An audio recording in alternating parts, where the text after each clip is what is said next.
Thank you, Chairman Sir, for allowing me to speak on, Speaker Sir, for allowing me to speak on the presidential address.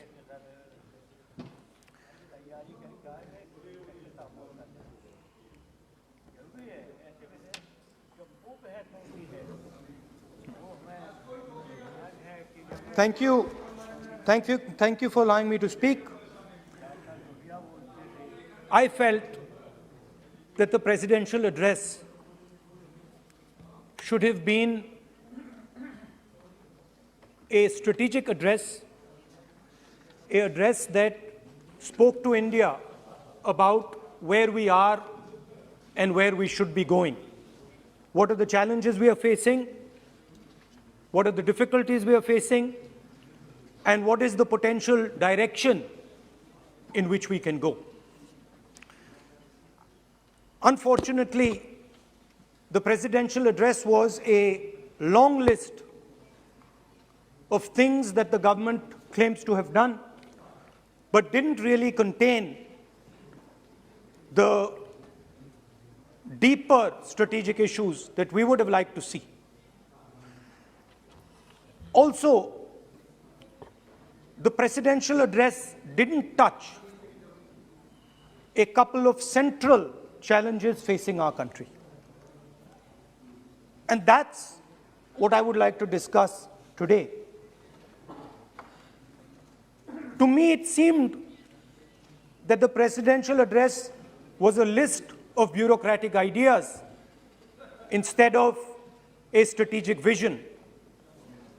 It looked to me as if it had been constructed not by a vision of leadership, but by a group of bureaucrats who had simply to put something down on paper.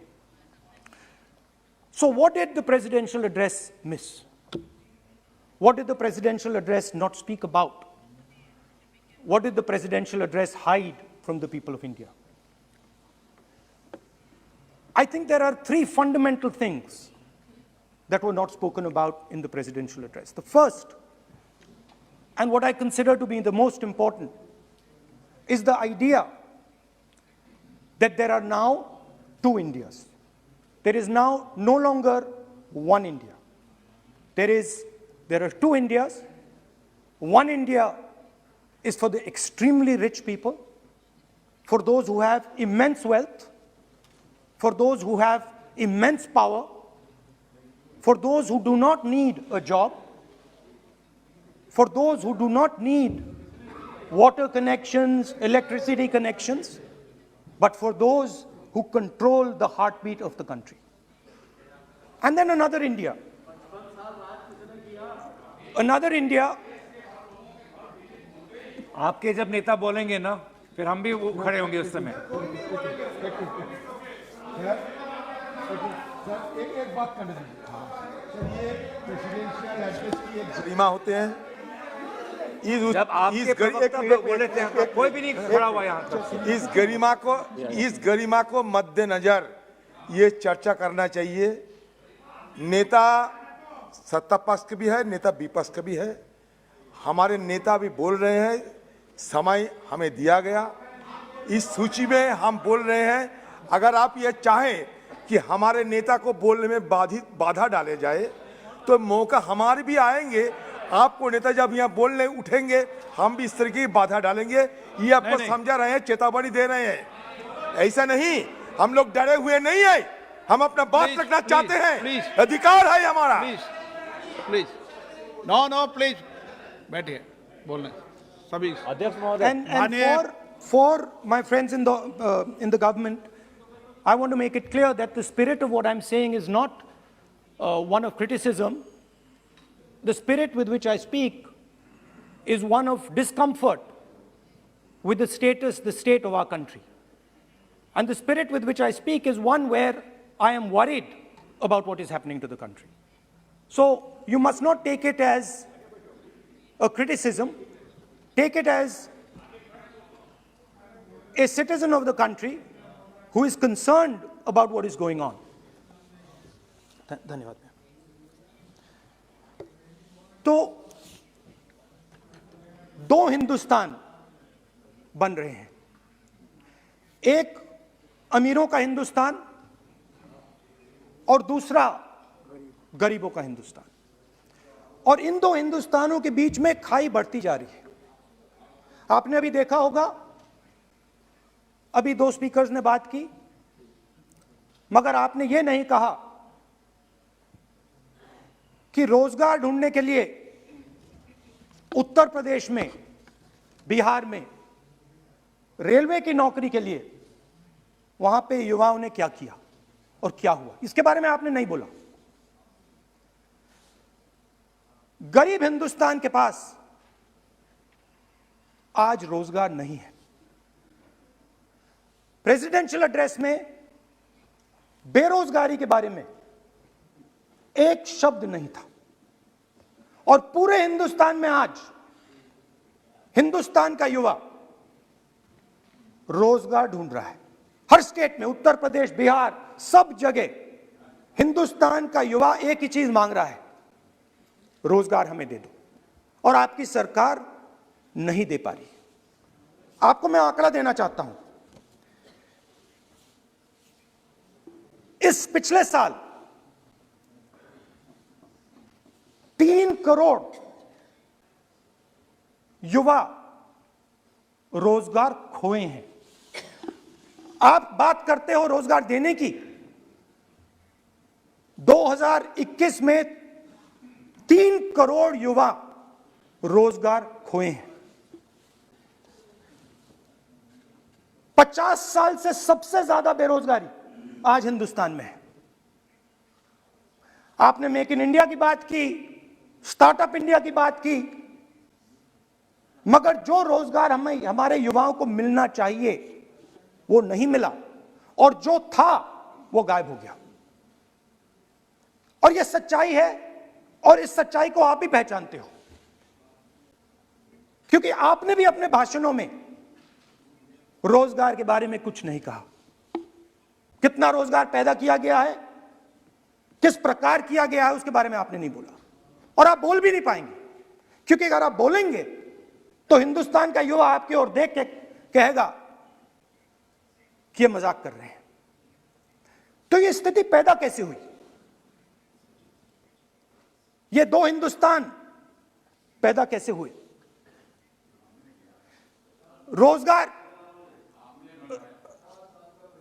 रोजगार small और medium industry और जो हमारा informal sector है उधर बनता है। लाखों करोड़ रुपया आपने उनसे छीनकर हिंदुस्तान के सबसे बड़े अरबपतियों को दिलवा दिया। आपने पिछले 7 साल में अनऑर्गेनाइज सेक्टर और स्मॉल और मीडियम इंडस्ट्री पर एक के बाद एक आक्रमण किया है। 7 की कर रहा हूं, मैं 60 की भी करूंगा। मैं अपने भाषण में अंत में 60 साल की बात करूंगा आपको खुश करने के लिए। आप ठहर जाइए। मगर असंगठित जो सेक्टर है उस पर आपने आक्रमण किया। कैसे किया? नोटबंदी, गलत जीएसटी और कोरोना के समय जो सपोर्ट उनको देना था आपने नहीं दिया। नतीजा क्या हुआ? नतीजा यह हुआ कि आज 84% हिंदुस्तान के लोगों की आमदनी घटी है,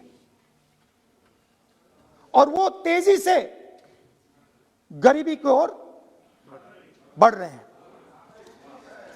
यूपीए की सरकार ने, आपने पूछा 60 साल की बात आपने कही, यूपीए की सरकार ने 23 करोड़ लोगों को गरीबी से निकाला था 10 साल में। हमारा आंकड़ा नहीं है, हमारा आंकड़ा नहीं है, हमारा आंकड़ा नहीं है। सब जानते आप हंसिए, हमारा आंकड़ा नहीं है, यह सच्चा आंकड़ा है। 27 करोड़ लोगों को हमने गरीबी से निकाला था और 23 करोड़ लोगों को आपने गरीबी में वापस डाल दिया। Same same same.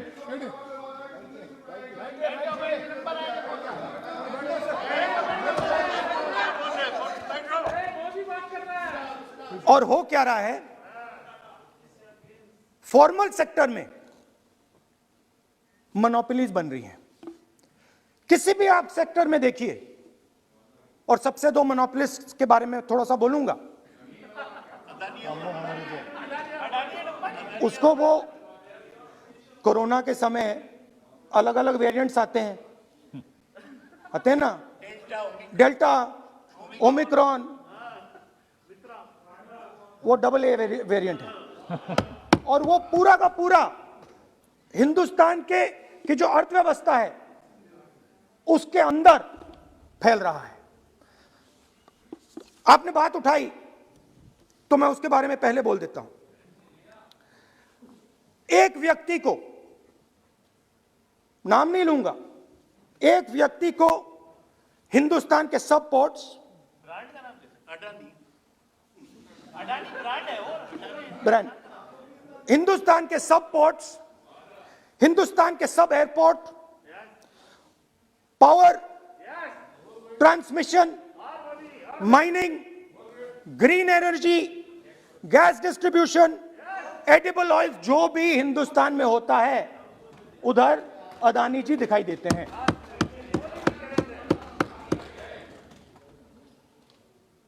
और दूसरी side Ambani ji petrochemicals, telecom, retail, e commerce में मोनोपोलियां। तो पूरा का पूरा धन जो है चुने हुए लोगों के हाथ में जा रहा है। और आपने जो असंगठित सेक्टर को खत्म किया, देखिए अगर आप इनफॉर्मल सेक्टर को खत्म कर देते और मैन्युफैक्चरिंग जॉब्स आप क्रिएट कर देते तो फिर इतनी प्रॉब्लम नहीं आती, फिर दो हिंदुस्तान नहीं बनते। मगर आपने क्या किया, आपने असंगठित सेक्टर को खत्म कर दिया। नोटबंदी, जीएसटी, कोरोना, सारे के सारे जो स्मॉल और मीडियम बिजनेसेस हैं उनको आपने बंद कर दिया। बोलने दीजिए, सारे के सारे जो स्मॉल एंड मीडियम इंडस्ट्री है आपने उसको खत्म कर दिया, नष्ट कर दिया। अगर आप उनकी मदद करते, उनको सपोर्ट देते तो फिर मैन्युफैक्चरिंग सेक्टर तैयार हो सकता था। मगर जो लोग आपका मैन्युफैक्चरिंग सेक्टर बना सकते थे उनको आपने खत्म कर दिया। तो आज हिंदुस्तान में आप मेड इन इंडिया की बात करते रहते हो। मेड इन इंडिया हो ही नहीं सकता। आज बात खत्म हो गई है, क्योंकि मेड इन इंडिया वाले हैं कौन? मेड इन इंडिया वाले स्मॉल मीडियम वाले हैं, उनको आपने खत्म कर दिया। मेड इन इंडिया वाले कौन हैं? असंगठित लोग हैं, उनको आपने खत्म कर दिया, हटा दिया, परे कर दिया। मेड इन इंडिया नहीं होने वाला है। अरे भाई, मेड इन इंडिया करने के लिए स्मॉल और मीडियम इंडस्ट्री को ही बड़ा करना पड़ेगा। बिना स्मॉल और मीडियम इंडस्ट्री को सपोर्ट दिए मेड इन इंडिया हो ही नहीं सकता है। और अगर आप पूछते हैं तो मैं आपको बताता हूं, मैन्युफैक्चरिंग जॉब्स की अगर हम बात करें तो मेरे पास आंकड़ा है यहां पे, पिछले 5 साल में मैन्युफैक्चरिंग जॉब्स 46% कम हुए हैं। 46% drop in manufacturing jobs in India. Why? Because you have destroyed the unorganized sector. Why? Because you have destroyed MSMEs. That is why you are focusing completely on 5 or 10 people. I don't have a problem with that. I don't have a problem with big industry. Focus on them. But please realize that they cannot produce jobs for you. Small and medium industry is the only people who can produce jobs for you. That is the reality. और हो क्या रहा है, दो हिंदुस्तान बन रहे हैं। आप यहां पे भाषण देते रहते हो, नया Hindustan, new India, make in India. और कौन से नारे हैं? Startup India. आप ये बोलते रहते हो और देश में बेरोजगारी फैलती जा रही है। और आप ये मत सोचिए कि ये जो गरीब हिंदुस्तान है जिसको आप बना रहे हैं, ये मत सोचिए कि ये चुप बैठा रहेगा। ये मत सोचिए कि ये चुप बैठा रहेगा, ये चुप नहीं बैठा रहेगा। इस हिंदुस्तान को सब कुछ दिख रहा है। इस हिंदुस्तान को दिख रहा है कि आज, सुनिए, इन लोगों को दिख रहा है कि आज ये आंकड़ा, आप सुनिए, ये आपकी सरकार की देन है, ये आंकड़ा अच्छी तरह सुनिए। इस गरीब हिंदुस्तान को दिख रहा है कि आज हिंदुस्तान के 100 सबसे अमीर लोगों के पास हिंदुस्तान के 55 करोड़ लोगों से ज्यादा जायदाद है। बात समझिए, 10 लोगों के पास 40% हिंदुस्तान से ज्यादा धन है। 10 लोगों के पास। यह कैसे हुआ? यह आपने किया, यह नरेंद्र मोदी जी ने किया। और तो मैं आपको एक सुझाव देता हूं, प्रधानमंत्री जी को आपको सुझाव देता हूं, ये जो दो आप हिंदुस्तान आप बना रहे हैं, इन दो हिंदुस्तानों को जोड़ने का काम जल्दी से शुरू कीजिए। स्मॉल एंड मीडियम इंडस्ट्रीज की मदद करना शुरू कीजिए। जो हमारे बेरोजगार युवाएं हैं उनकी मदद कीजिए। और ये जो आप पूरा का पूरा धन इन्हीं 5-10 लोगों को दे रहे हो, क्योंकि ये आपकी मार्केटिंग करते हैं, आपको टीवी, व्हाट्सएप, फेसबुक पे लगाते हैं, ये काम आप बंद कीजिए, नहीं तो देश का नुकसान होगा। आपका नहीं, देश का नुकसान होगा। तो पहला मेरा सुझाव यह है। नंबर 2 और नंबर 3 भी है, अभी आएगा वो। और वो जो आपने 60 साल की बात कही थी, वो नंबर 3 में आएगा। Now, I'd like to speak. There are. आप तो Now there are two competing visions of this country, which is frankly the main difference between us and them. If you read the Constitution of India, you will find, and many of my colleagues who have not read it should look at it, you will find that India is described as a union of states. India is not described as a nation, it is described as a union of states. What does that mean? That means my brother from Tamil Nadu has to have the same right as my brother from Maharashtra, as my sister from Maharashtra, as my brother from Uttar Pradesh, as my brother from Bihar, as my sister from Manipur, Nagaland, Mizoram. That's what it means. What it means, Jammu Kashmir, of course, Jammu Kashmir, Nagaland, of course, Andaman Nicobar, of course. That is Lakshadweep. Now what is the difference? You have to understand this. This is a serious matter. I would like to have your view on it. And I would like this Parliament House to start serious discussions instead of the type of discussions that we're having. That is why it is serious. It is serious, and I would like a serious response. Right? What I heard, frankly, what I heard in the first address today was not serious. What I heard Mr. Dwivedi say was not serious. It did not behoove this House. It was not at the standard that this House should be used to. It is not at the standard that India should watch. Now, let me come back to the discussion. Let me come back to the discussion, Speaker Sir. There are two visions.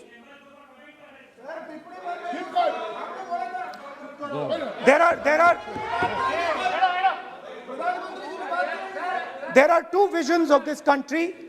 One vision that it is a union of states, meaning it is a negotiation, meaning it is a conversation, meaning I go to my brother in Tamil Nadu and I say, what do you want? And he says, this is what I want. And then he asks me, what do you want? And I say, this is what I want. It is a partnership. It is not a kingdom.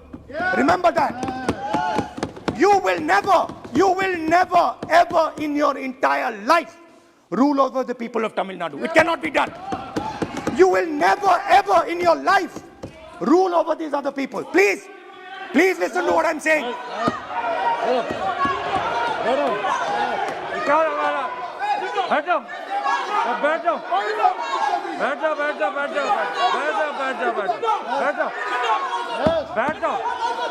आप पहले बैठाइए No,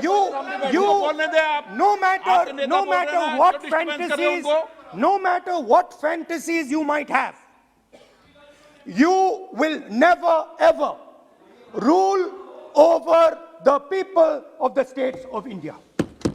It has never been done in 3,000 years. Never ever. The only way India has been ruled. And you can look at any empire you want. You can look at Ashoka the Great.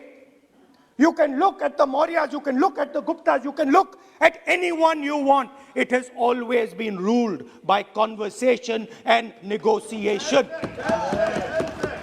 Now, what is the problem? The problem is you people are confused. The problem is you people think that these languages, these cultures, these histories, you think that you can suppress them. You have no idea of history. You have no idea what you are dealing with.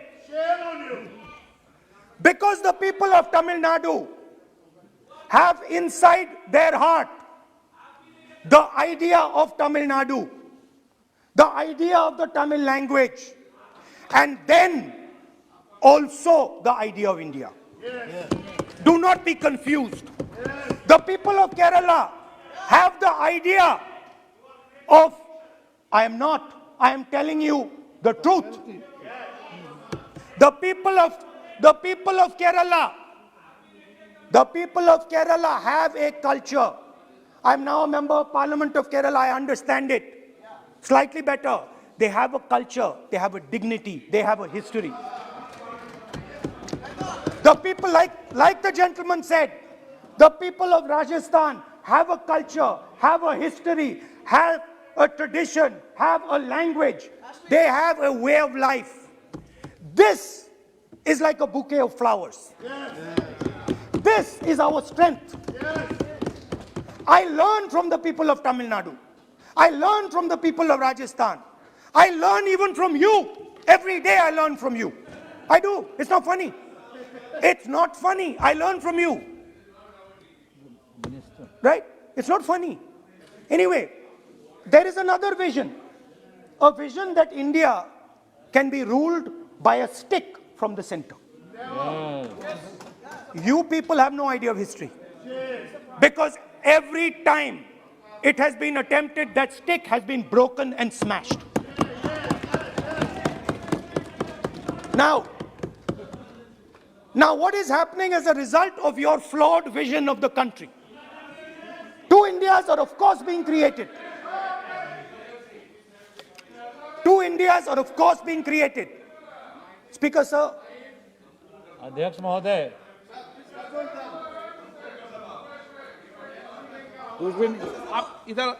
So what is happening? What is happening as a result of this flawed vision? Two Indias, उस पे भी बोलता हूं, उस पे भी बोल देता हूं, मैं उस पे भी बोल देता हूं,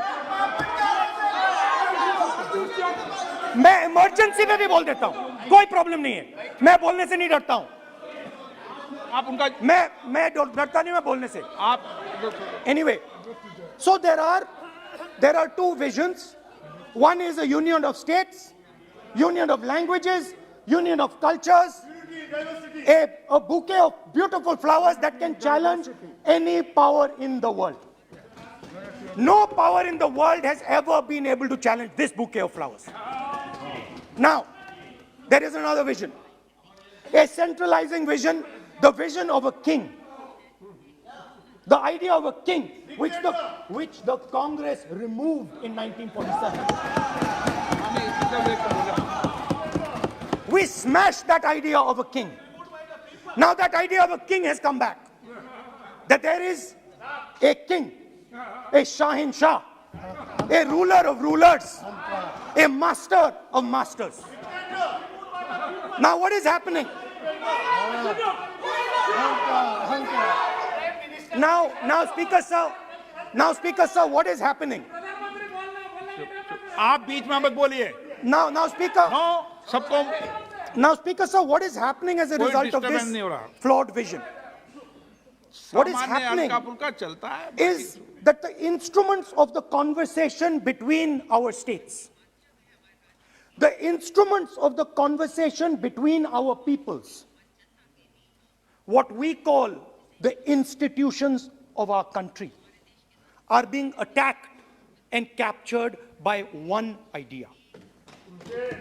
So, for example, today, the idea of Tamil Nadu is excluded from Indian institutions. They can keep coming to you again and again and again and again and saying, need, and you will say, no, get out of here. Right? They do not have a voice in your framework.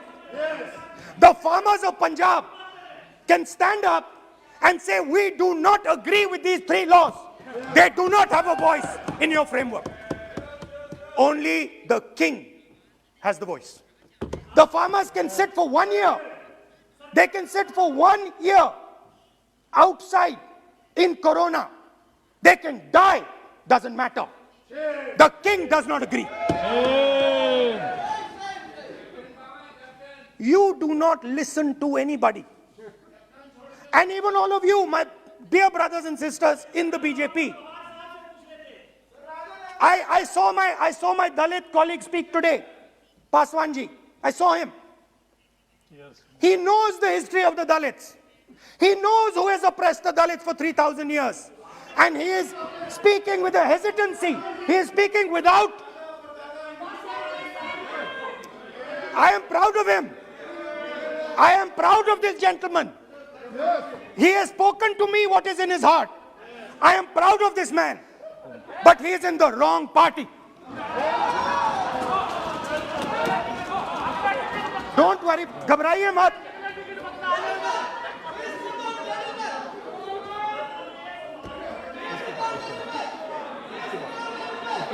नहीं, बीच में नहीं. तो बीच में थोड़ी बोलेंगे. बाद में. No. Look, Speaker sir, I am a democratic person. I will allow him to speak. ये सुनो एक मिनट. ये आप किसी को इजाजत नहीं दे सकते. ये अधिकार मेरा है. प्लीज बैठ जाइए.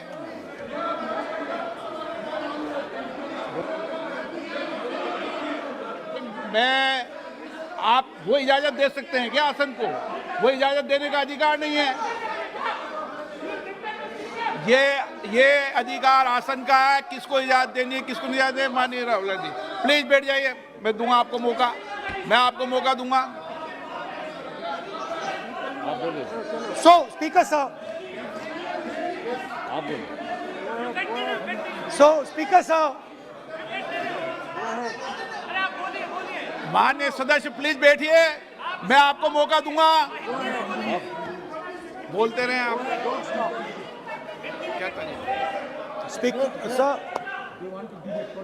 Speaker sir. So this confused ideology, this confused understanding of the nation of India is playing havoc with this country. And I'll give you examples. The judiciary, the election commission, Pegasus. These are all instruments of destroying the voice of the Union of States.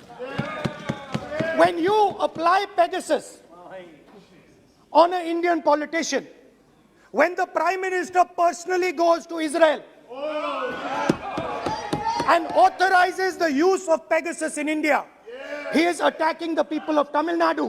He's attacking the people of Assam. He's attacking the people of Kerala. He's attacking the people of Bengal. एक minute, point of order, point of order. 52-1. 352-1.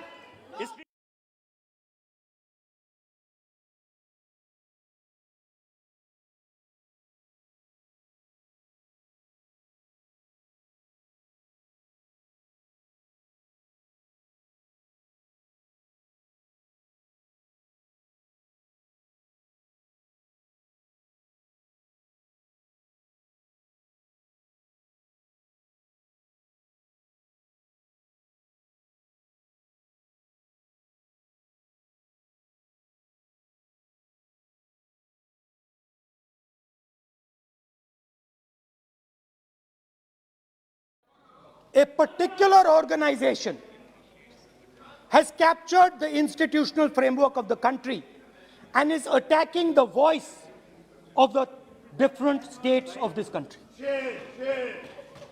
And my fear is that you will get a reaction from that voice.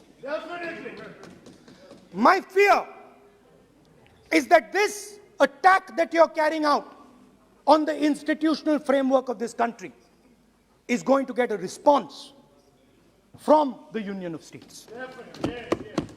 And you're fiddling. I understand this. You might not appreciate it, but my great-grandfather spent 15 years in jail building this thing. My grandmother was shot 32 times, and my father was blown into bits. So I understand a little bit about what this country is. My blood has been sacrificed, not by me, by my great-grandfather, by my grandmother, by my father for this country. So I understand what it is. And you are fiddling with something very, very dangerous.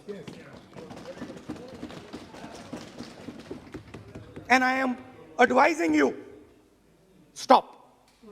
Because if you do not stop, you will create a problem.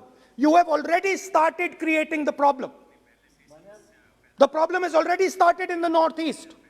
The problem has already started in Tamil Nadu. You're not visible. It's not visible to you right now. Jammu Kashmir, which I will speak about, which is my third point. Now, what you're fiddling with is extremely dangerous, and it demonstrates a complete lack of understanding of history. Please, this evening, go back and look at all the empires that have ever ruled India. Look at them carefully. You will find that every single one of them is a union of states. There's not a single empire. There was a reason Ashok used to go and put his pillars everywhere. Because it was a union of states where Ashok, the great king, respected everybody. You are disrespecting everybody.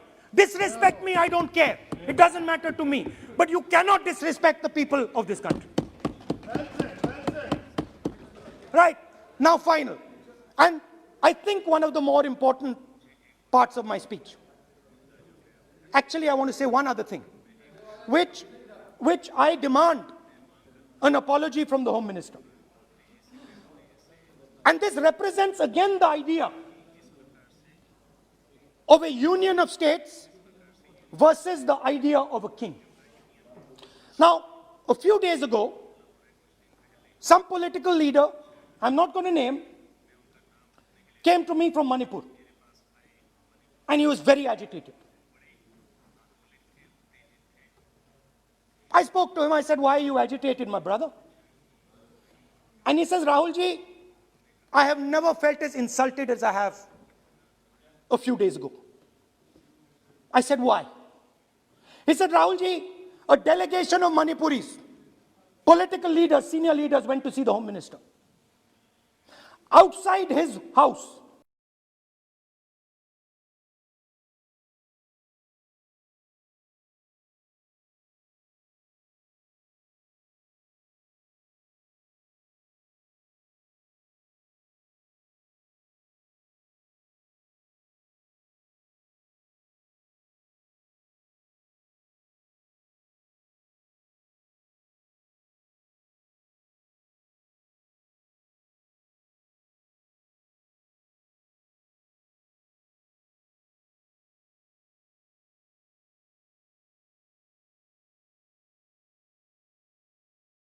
leaders, senior leaders went to see the Home Minister. Outside his house,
Speaker, sir. ये भारत के धर्म के ऊपर attack कर रहे हैं, भारत की धार्मिक परंपराओं पे अटैक कर रहे हैं और ये हम सबकी धार्मिक परंपराओं के ऊपर आघात है। चेक कर लूंगा। हमारे घर में भी यही है परिस्थिति। Speaker, sir. Speaker, sir. आप It सब क्यों खड़े जाते हो भाई? it ये क्या reflects, तरीका है? it reflects a mentality. It reflects a sense that I am bigger than you. You are nobody, I am everybody. That is why I will wear my shoes and you will not. Anyway, going back to the main point. Now, and the final most important point. My understanding is that the RSS and the BJP is playing with the foundations of our country. And they are weakening the foundations of our country. They are weakening the links between our people. They are weakening the links between our languages. Now, they have further weakened the country. They have further weakened the country by ensuring that not a single Indian youngster can get a job. So today, unlike a decade ago, 15 years ago, India is weak. Ask yourselves, why you were not able to get a guest on Republic Day. Ask yourself that question. Don't look surprised. Ask yourself that question. What is happening is that India today is completely isolated. We are completely isolated and surrounded. We are surrounded in Sri Lanka, Nepal, Burma, Pakistan, Afghanistan, China, everywhere we are surrounded. And our opponents understand our position. Please let me speak, because I'm saying something very serious, right? I'm saying something very serious. Let me say, we have been weakened. The conversation between our people is not taking place. Our institutions are under attack, and we are completely surrounded. The Chinese have a very clear vision of what they want to do. They are very, very clear about what they want to do. And one second, please. The single biggest, you can ask anybody who understands, the single biggest strategic goal of India's foreign policy has been to keep Pakistan and China separate. This is fundamental for India. And what you have done is you have brought them together. Today, do not be under any illusion. Do not underestimate the force that is standing in front of you. Do not underestimate the power that stands in front of us. Do not underestimate it. You have brought Pakistan and China together, and this is the single biggest crime that you could commit against the people of India. China has a clear vision, and I can clearly see, without any confusion in my mind, that China has a plan. China has a plan.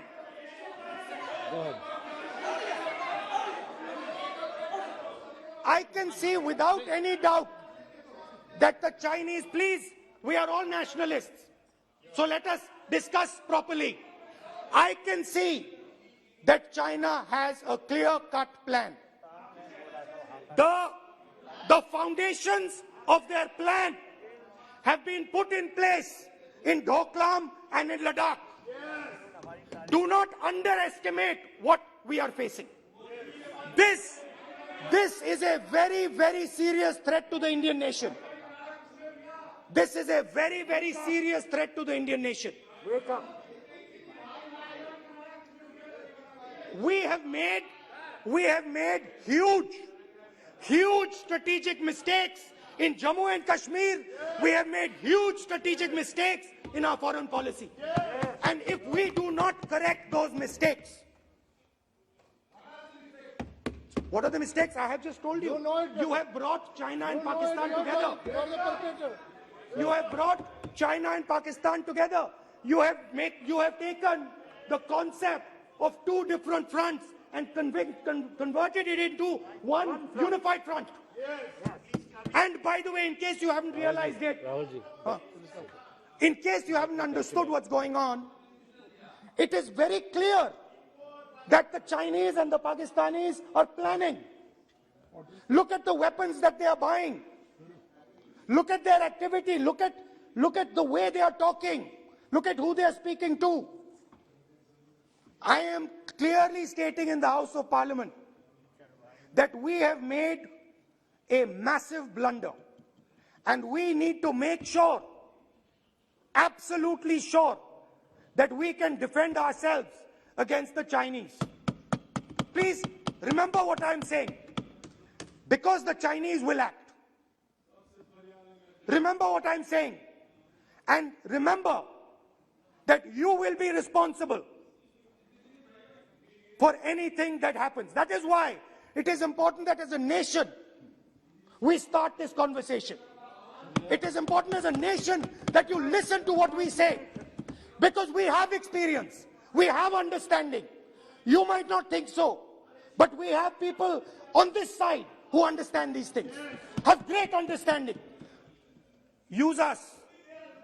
Use us. I can see that some of you are understanding what I'm saying. I'm happy. I'm happy. I can see.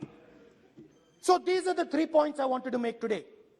The nation is now at risk. The nation is at risk. The nation is at risk from outside. From inside. The nation is at risk from inside. And that is a very dangerous place for a nation to be. And I don't like it. I'm very uncomfortable with my nation, with my beloved country standing where it is standing. Completely isolated on the outside, fighting on the inside, institutions captured, states not able to speak to each other. This worries me. It frightens me for my country. And so that is why I thought it was important that I speak today. I know that many of you will just rubbish what I'm saying. I understand it. That's what you've been told to do. And I'm happy to let you do it. But remember what I said. You are putting this nation, this wonderful nation and its people at huge risk. Stop. Thank you. Kamlesh Paswan ji.